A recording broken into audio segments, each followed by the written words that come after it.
Hello बच्चों, आप लोग कैसे हैं। इस वीडियो में हम लोग बताने वाले हैं क्लास 10th स्टैंडर्ड मैथमेटिक्स जो प्रीवियस ईयर में आ चुका है, उसी के बारे में हम लोग बात करेंगे। लेकिन इस वीडियो में हम लोग सिर्फ सेक्शन ए ऑब्जेक्टिव क्वेश्चंस के बारे में बात करेंगे। जी हाँ, फटाफट हम लोग ऑब्जेक्टिव क्वेश्चन के बारे में उसको सॉल्व करेंगे। फटाफट देखेंगे कि किस तरह से हम लोग क्वेश्चन को सॉल्व कर सकते हैं। ये जो पेपर आप देख रहे हैं इन फ्रंट में, ये सेट 1 है, स्टैंडर्ड मैथमेटिक्स। इसके ऑब्जेक्टिव क्वेश्चंस को हम लोग इस वीडियो में सॉल्व करेंगे। इससे पहले वाली वीडियो में प्रीवियस ईयर क्वेश्चंस लेकिन बेसिक के पेपर को हम लोग सॉल्व किए हैं। इस वीडियो में हम लोग बात करेंगे कि किस तरह से हम लोग क्वेश्चन को सॉल्व कर सकते हैं। सब कुछ इजी वे पे होगा, बस आप देख लीजिए।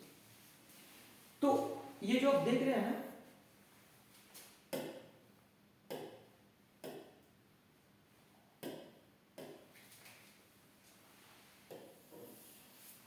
ये सेट 1 है।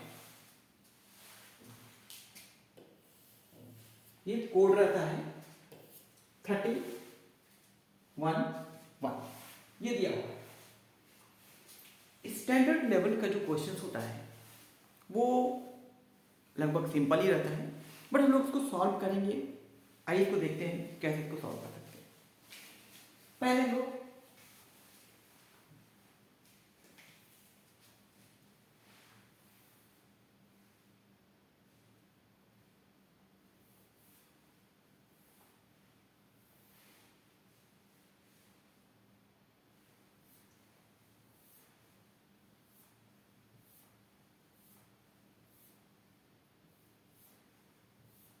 और भी हम लोग आगे बढ़ रहे हैं।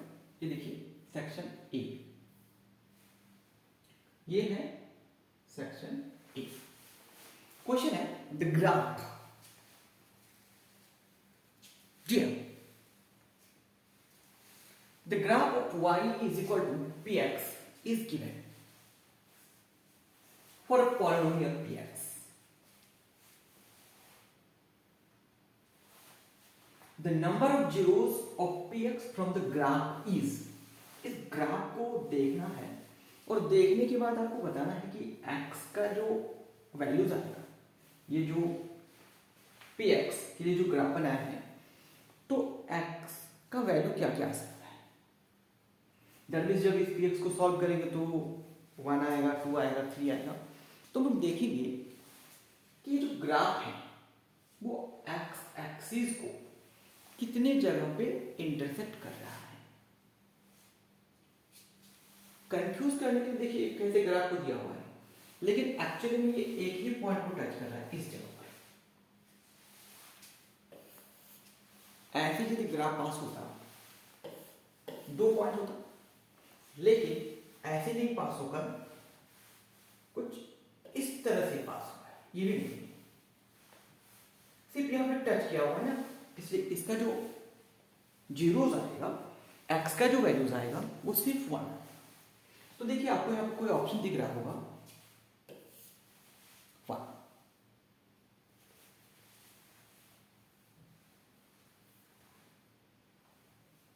Next question number 2, the value of k for which the pair of equations, देखिए 2 इक्वेशंस दिए गए,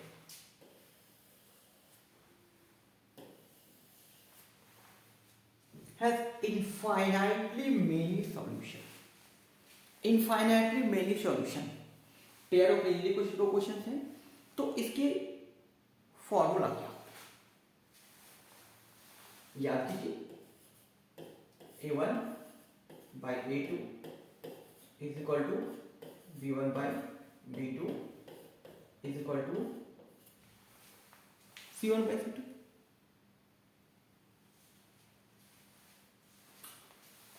यहां से देखिए a1 का वैल्यू k,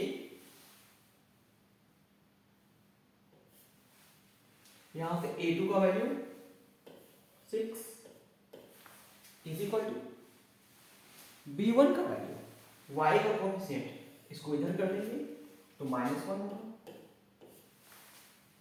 B2, इस 2i को इधर करेंगे -2 हो जाएगा, इज इक्वल टू इस 2 को लेफ्ट साइड पे ले आएंगे -2 और इस 3 को लेफ्ट पे ले आएंगे तो -3। ये कंडीशंस है कि दो पेयर ऑफ लीनियर इक्वेशन जो है उनके सॉल्यूशन इनफाइनाइट होने का एक कंडीशन है। तो यदि हम लोग इस दोनों को सॉल्व करेंगे तो k का वैल्यू क्या आ जाएगा,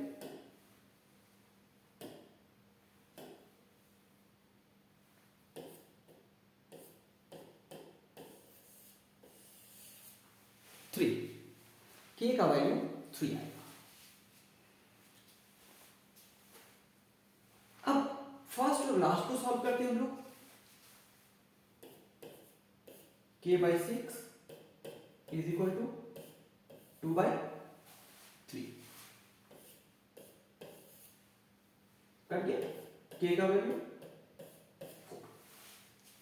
अब ध्यान दीजिएगा, जब हम लोग पहले इस दोनों को सॉल्व किए k का वैल्यू 3, जब फर्स्ट और लास्ट को सॉल्व किए तो k का वैल्यू 4, मतलब वेरिएबल आंसर आता है। क्या है, k का वैल्यू को भी 3, k का वैल्यू को भी 4 है। इसका मतलब ये हुआ कि जो k का जो वैल्यू है ना वो एग्जिस्ट ही नहीं करेगा। k का वैल्यू बिल्कुल एग्जिस्ट नहीं करने वाला है। तो हो सकता है कि आप इसका आंसर जो है पहले जब इसको सॉल्व करेंगे तो हो सकता है कि आप k का वैल्यू 3 लिख दें, हो सकता है, या जब इसको सॉल्व करेंगे तो k का वैल्यू 4 लिखेंगे। लेकिन वो स्टूडेंट जो दोनों को सॉल्व कर लेते हैं तो उनको समझ में आएगा कि भाई k का वैल्यू तो अलग अलग आता है।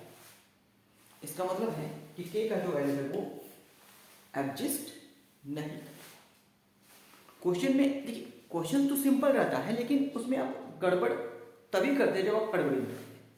जैसे कि फटाफट को सॉल्व करके देखिए, आप ऑप्शन देख रखे हो, आपके एक ऑप्शन को देख रखे हैं कि आप हो सकता है कि इसको लिख दें, फिर उनके मन में ये भी चला होगा कि हो सकता है कोई फर्स्ट और लास्ट को सॉल्व करे, तो उनके लिए भी 4 ऑप्शन देकर रखे हैं। लेकिन यदि कोई दोनों को ही सॉल्व करते हैं, क्योंकि इनफाइनाइटली सॉल्यूशन है, आप दोनों को चेक कर लीजिएगा, इसका आंसर हो जाएगा B does not exist. Clear?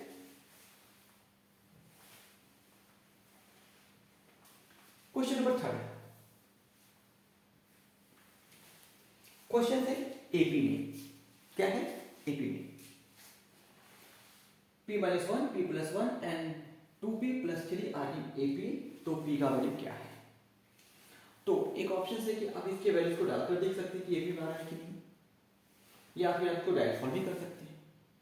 ठीक है, कहने का मतलब ये हुआ कि जैसे कि आप इस 2 को रखते हैं, -2 को रखते हैं, तो ये हो जाएगा -3, इस 2 को -2 को रखेंगे तो ये हो जाएगा -1, इसको यहाँ पे रखेंगे तो -4 + 3 -1, इसका मतलब 2 तो -2 तो होगा ही। ठीक, अब 0 रख देखिए, 0 रखेंगे p की जगह पे -1, ये 1 और ये 3, ये भी नहीं आया। या फिर एक बार p का वैल्यू -1,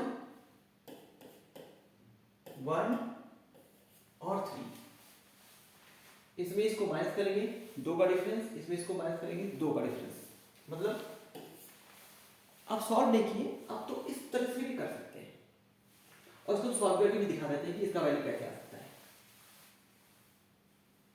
p-1 p+1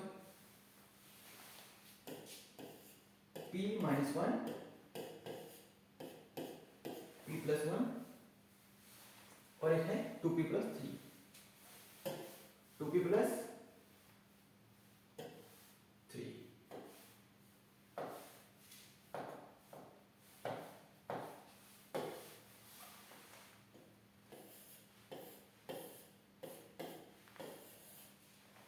2p+3। तो क्या करेंगे यहाँ पे p+1 minus p+1 is equal to 2p+3 minus p-1।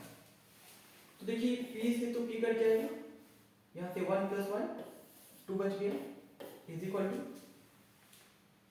2p1 is p बच गया और 3 में से 1 चला गया 2 बच गया। तो p का वैल्यू किसके बराबर आ गया 0। आप सॉल्व करके भी देख सकते हैं और उसके वैल्यूज को पुट करके भी देख सकते हैं कि p का वैल्यू क्या आ रहा है।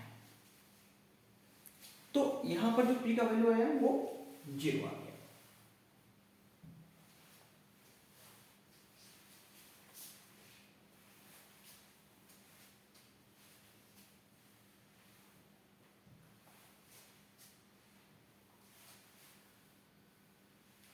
नेक्स्ट क्वेश्चन पे आते हैं हम लोग, number 4। In what ratio does x-axis divide the line segment joining the points A and B? A and B को ज्वाइन करने वाला, ठीक, A and B को ज्वाइन करने वाला कोऑर्डिनेट दिया हुआ है 3,6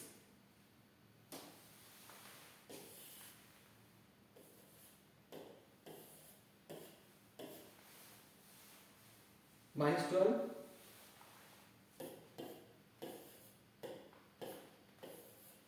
-3।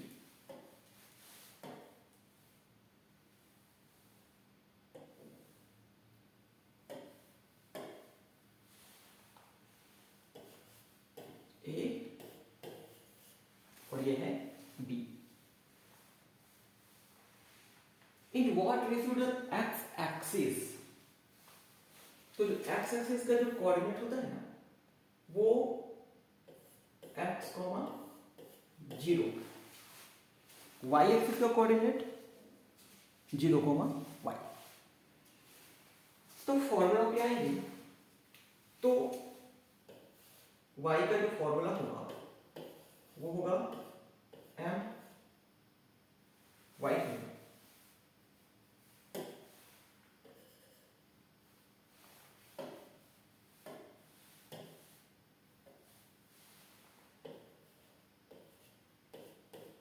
Plus ny1 by m plus n। यहाँ पे y का वैल्यू क्या हो गया 0, m का वैल्यू तो हमें निकालना है, y को क्या हो गया -3 प्लस n भी तो निकालना है तो n को यहां पर रख देते हैं इनटू y1 का वैल्यू यहां से हो गया 6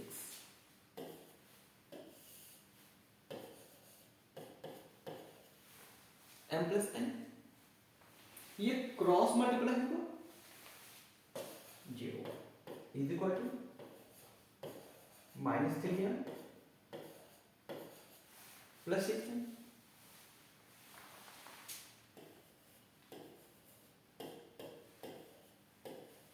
m is equal to 6m,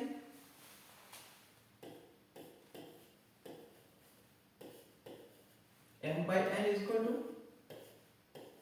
6/3, इसका मतलब है 2/1। तो m/n जो है वो यहां पे देखना है कि 2:1 कहीं पर है कि नहीं, 2:1 कहीं पर है या नहीं। आंसर क्या हो गया इसका 2:1।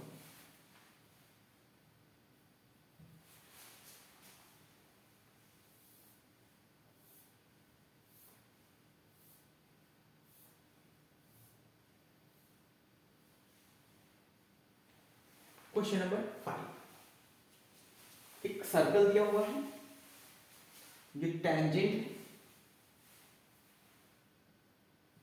अंदर का जो सेंट्रल एंगल है वो दिया हुआ है 95 डिग्री। तो क्या पूछा गया है कि ये जो एंगल है वो क्या होगा, ये आपको बताना है। देखिए इसके लिए हम क्या कर सकते हैं, एक थोड़ा सा कंस्ट्रक्शन करते हैं जी।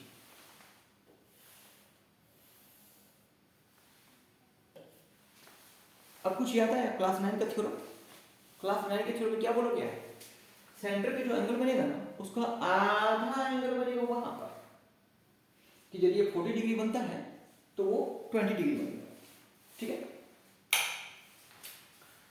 तो यहाँ पे 95 डिग्री बन रहा है तो उसका आधा क्या हो जाएगा,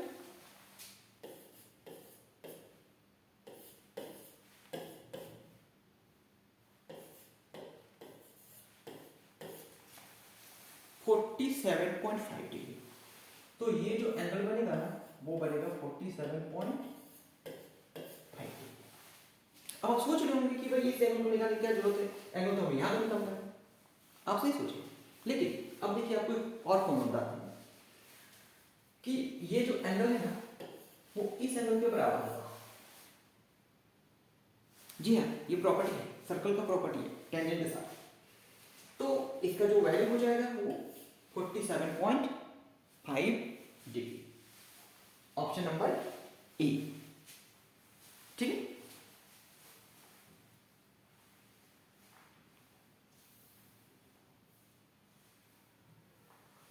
question number 6, 2 tan a is equal to 3 दिया हुआ है तो इसका वैल्यू क्या होगा ये फटाफट बताना है। तो दो ऑप्शन आपके पास है, tan दिया हुआ है तो मतलब कि परपेंडिकुलर बेस दिया हुआ है, आप हाइपोटेनस निकाल के यहाँ पे वैल्यू डाल सकते हैं। और हम दूसरा क्या करेंगे कि इसी को देखते हैं, इसको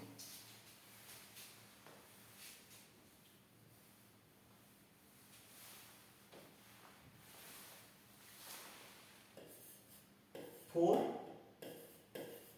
sign A plus 3 cos A,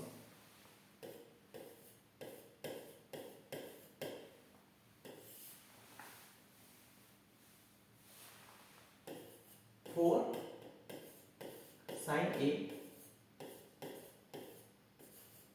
minus 3 cos ए। ये क्वेश्चन है, इसको हम कॉस से डिवाइड कर देते हैं। 4 sine A by cos A plus 3 cos A cos A upon 4 sine ए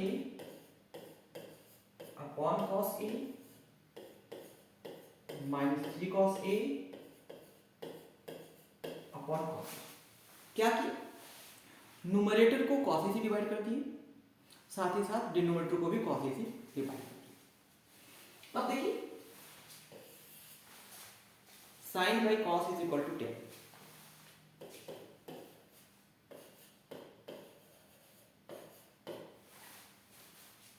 ये तो कर लेंगे,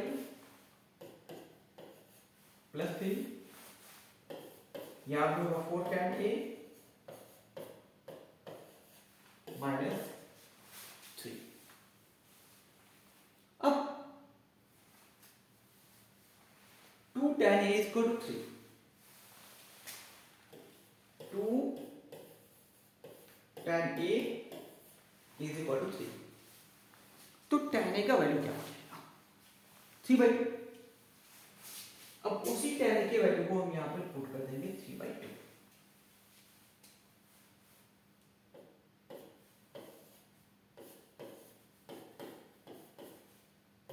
प्लस 3 3/2 माइनस 3। अब ये देखिए ये 2 बार से कट जाएगा, ये भी 2 बार से कट जाएगा, तो ऊपर में क्या बच गया 6 प्लस 3 और नीचे क्या बच गया 6 माइनस 3। तो 6 प्लस 3 कितना हो गया 9 और नीचे क्या हो गया 3 बार से cancel 3।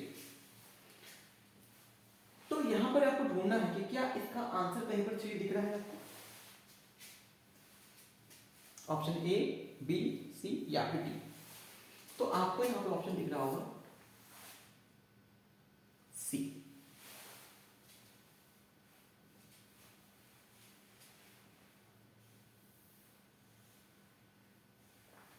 Question number 7, alpha and beta are the zeros of given polynomial.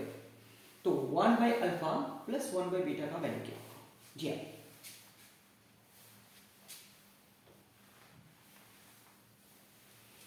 X square plus x minus 1,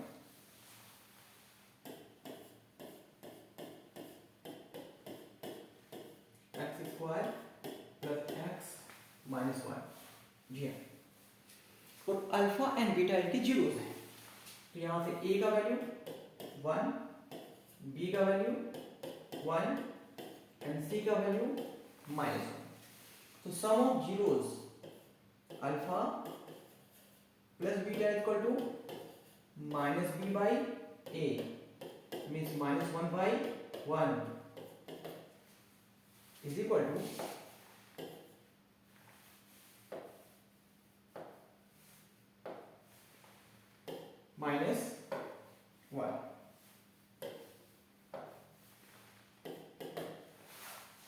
Sum of zeros, product of zeros is equal to c by a, c by a which means -1 by 1 is equal to -1। देखते हैं कि निकाला क्या है। 1 by alpha plus 1 by beta,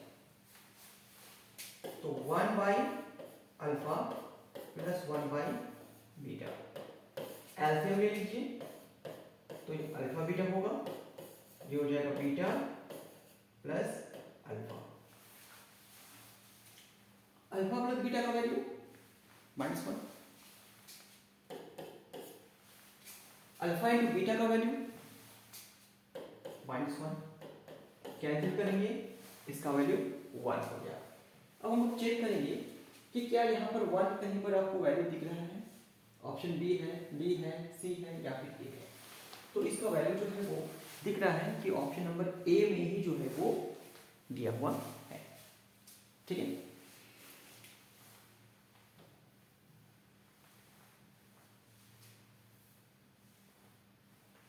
question number 8, the least positive value of k for which the quadratic equation has rational roots। rational roots, rational and irrational दो तरह के roots होते हैं। तो इक्वेशन क्या है? 2x square plus kx minus 4।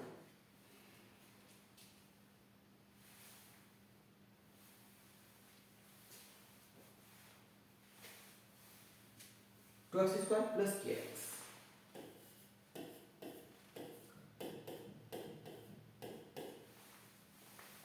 -4 equal 0।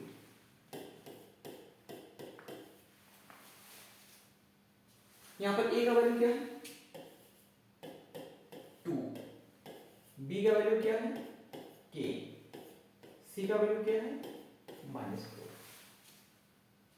देखिए दोनों क्वाड्रेटिक फॉर्मूला पे आते हैं, तो x इक्वल टू क्या होता है? -b plus minus under root B square minus 4ac by 2a। ध्यान दीजिएगा यहां पर b क्या होगा? ये k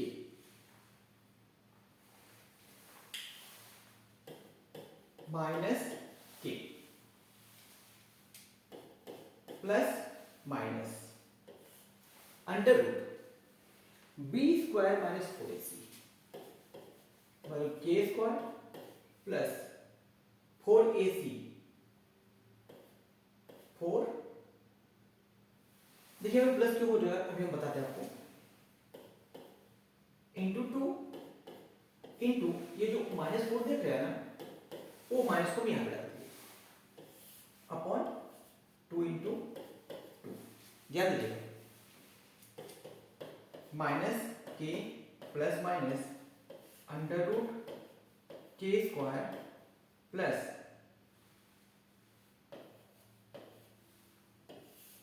32 बाई 4। ठीक, ये k का वैल्यू फिलहाल ये रूट में नहीं आना चाहिए, k का वैल्यू यहां पर। और ये वाला जो टर्म आप देख रहे हैं ना, ये वाला टर्म हमें एक परफेक्ट स्क्वायर होना चाहिए। याद रखिएगा, रैशनल नंबर में ये भी रैशनल होना चाहिए और ये भी रैशनल होना चाहिए। ये तो खुद रैशनल होता ही नहीं, कोई बात नहीं है। कहने का मतलब है कि ये जो k स्क्वायर प्लस 32 जो वैल्यू आएगा वो एक रैशनल होना चाहिए। दूसरा चीज, ये जो नीचे k देख रहे हैं यहां पर, ये भी रैशनल होना चाहिए। अब इसको सॉल्व करने के लिए हम ऑप्शन क्या है, ऑप्शन में दिया हुआ है ये 2√2, ये रूट वाले को हम नहीं ले सकते और ये भी रूट वाले को हम नहीं ले सकते। क्यों?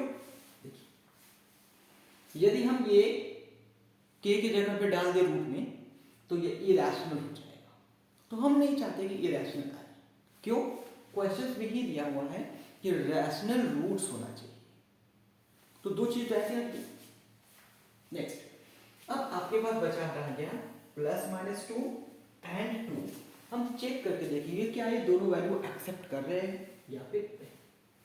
यदि हम 2 पुट करते हैं, देखिए 2 तो 2 का स्क्वायर 4 और 36 हो जाएगा, मतलब ये बाहर निकला तो 6 और ये 2 दोनों ही रैशनल नंबर है। It's okay. एक और वैल्यू है +-2। अब देखिए यहां पर इस k की जगह पर तो हम +-2 रख सकते हैं, ठीक। यहां पर भी रखेंगे तो +-2 का स्क्वायर 4 होगा, तो इसलिए इसका जो आंसर आएगा +-2।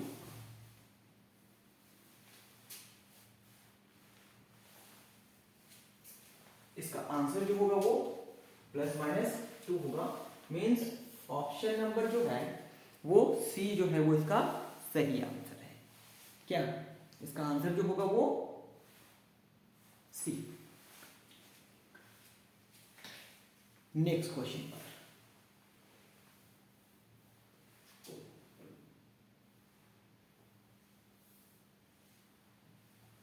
9 नंबर, इसको सॉल्व करेंगे तो इसका वैल्यू क्या आएगा ये आपको बताना है। देखिए को हम लोग ये 3/4 किया हुआ है,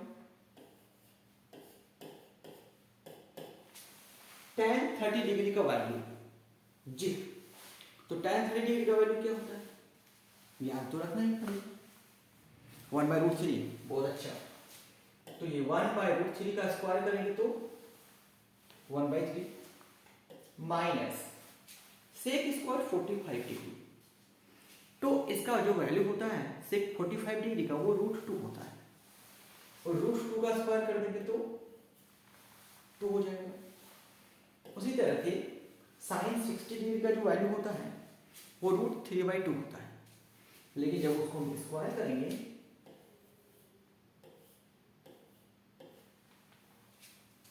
तो 3/4 हो जाएगा। ये 3 कैंसिल आउट हो गया, क्या बच गया 1/4 -2 प्लस 3/4। देखिए एलसीएम ले लेंगे तो 4 हो जाएगा, 1 माइनस नीचे 1 रख दिए,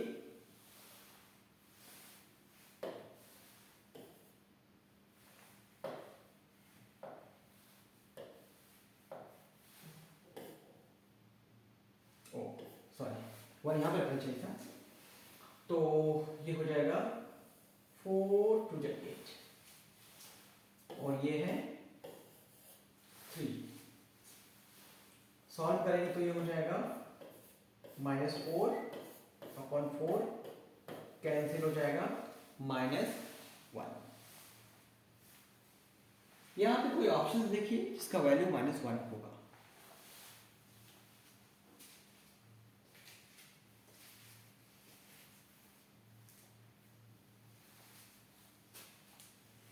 -1 इसका आंसर है, तो ये ऑप्शन हो गया ए।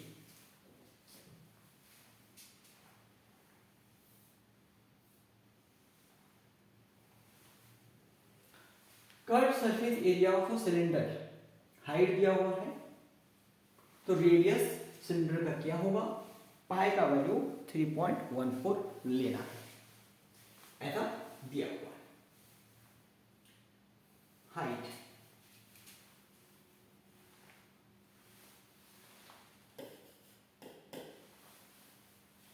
हाइट क्या दिया हुआ है, 5 सेंटीमीटर।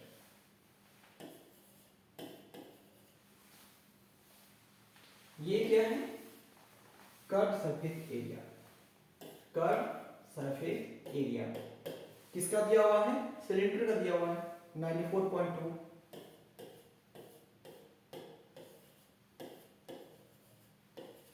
स्क्वायर सेंटीमीटर निकालना क्या है, आर क्या होगा,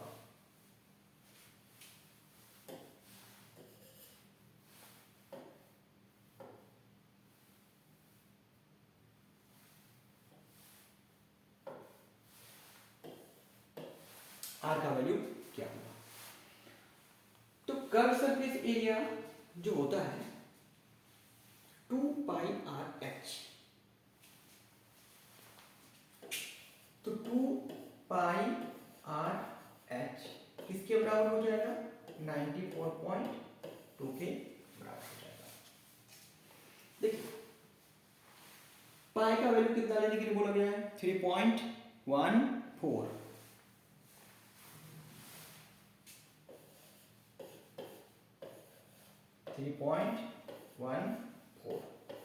आर का वैल्यू निकालना है, h 5 दिया हुआ है, इज इक्वल टू 94.2।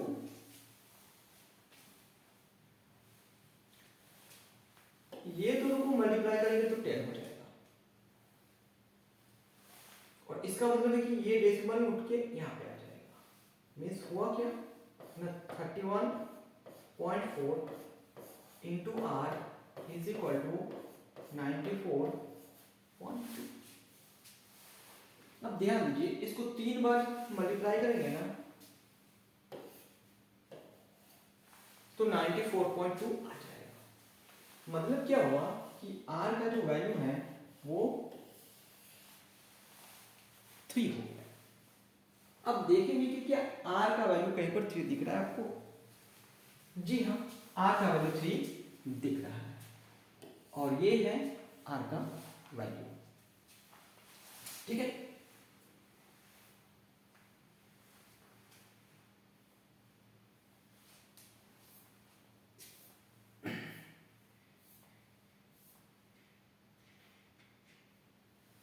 तो इस वीडियो हम लोग यहीं तक, आगे हम लोग फिर नए वीडियो में मिलते हैं।